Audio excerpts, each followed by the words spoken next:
namoota gartee barnoonni kun leenjiin tun biran gahin biraan naagaha. Ta duraatii wanni ati harkaa qabdu maali? Namni waan harkaa qabuun biizinasa eegala. Homaa takka harkaan qabu hin jiin an maallaqa siin gaafanne. Wanni ati harkaa qabdu yookaan ati hojjechuu barbaaddu tasammuu tee keessa jirtu maali? Namni waan harkaa qabuun biizinasa jalqaba. Jiruma isaa keessattuu namni waan harkaa qabuun jalqaba. Barattoonni yuunivarsiitii irraa baatanii hojiin harkatiin bakka adda addaa jirtan ta duraatii wanni godhuu qabdan waan barbaaddan san beekaa.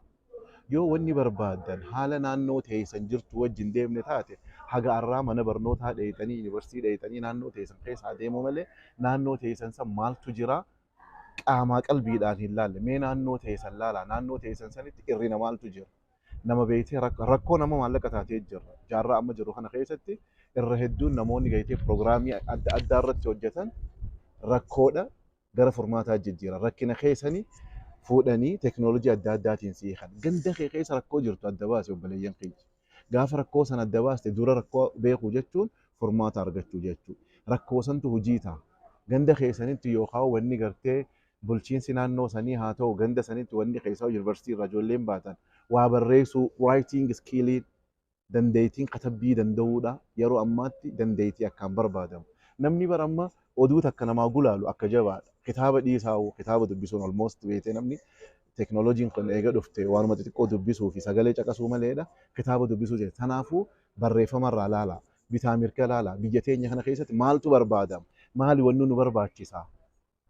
Achi booda ustee ukkaamamtee mana keessan taa'in obboleessa kiyya obboleettiiti gadi bahiiti bakka namni hojii hojjetu yoo maal gargaare wagguu bakka hojii dheede yaanni illee sii dhufa yoo mana keessa sii dhufuu baate gadi bahiiti ganda keessan keessa waan jiru san adda baasii beeku.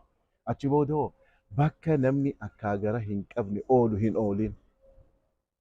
Hogguuniif silkii teetillee bantu waan si jijjiira. Waan barnoota ta'a.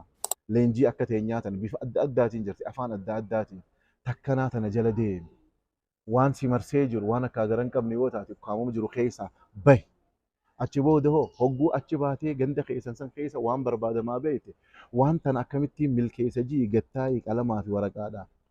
Adda baafadhuuti yoon eenyu bira dhaqeen furmaata kana arkadhaa yoon eenyu mari hadheen furmaata kana arkadhaa ka ifii beeytu ifii godhadhu ta biraa immoo nama furmaata qabu bira dhaqiiti bilaashitti kafaltii malee tajaajila kan achi booda suutuma suutaan sissiqaa goobanaa jedha jiini oromoon kanaafuu atiis suutuma suutaan ogguu hojii san barte namni si barbaadu ni heddummaata. Yoo haa nama gartee ati irraa barte santu akka nasiiba hajaan isa qabattee yaanni adda addaa isa qabatee hafa. Bakka isaa san buutee hogguu dalayde bakka sanitti namni sillee fudhatuuf sillee gargaaruudhaaf qophiidha jechuudha. Ta biraa hoo silkii harkaa qabdan tanaan balaa qalaa hin jirre hunda godhuu dhiisaati biraandii mataa keessanii uumaa. Akkam jechuun namni akka isin baru namni kitaaba gulaaluu barbaadan dandeetti kitaaba gulaaluutiin qaba ja'a mee sooshaal miidiyaan keessanuma kanarra maxxanfadhaame. Nama gartee waan isin beeytan san as baha biraandii godhaa nutti hima. If gurguraa jireenyi biyya lafaa bittumaa fi gurgurtaadha waan biraatii miti. Bakka dhaquu fi bakka dhaqu sanarraa waan barbaadu arkachuu ka bakka san geessee gurguru jechuudha. Kanaafuu biraandii mataa keessan godhaa. Sooshaal miidiyaa fayyadamtan irratti arrarraa eegala suuraa teessan jijjiiraa. Suuruma teessan godhaa namni haa isin beeku. Dandeettii teetis asirra taa'e atummaan ifin. Achi booda yoo ati ifimuu baatte namni dhufee ati dandeettii akkanaa qabda barnoota akkanaa qabda nama jabaa akkanaati jeerrii baase kaasuu hin jiru. Kanaafuu suuraa tee jijjiiri biraandii tee arrarraa jalqabi. Garuu hogguu biraandii jalqabdu ilma namaa keessatti namni milkaa'uu barbaadu. Namamoo waan namni faayidaa qabuuf haasawuu fi seenaa akka gara qabdu haasa'u namni hundi ni dhagaa. Yoo uumuu kofalchiisuu fi girgirii wahii uumuu taate yeroof si ilaalan achi booda gin itti deddeebi'anii si ilaalan.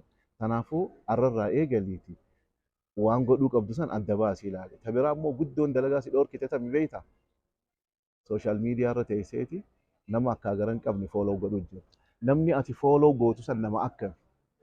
Nama si guddisu, namarraa barattu, nama kitaaba dubbisee si himu, nama si gorsu, nama diinagdeen si jijjiiru.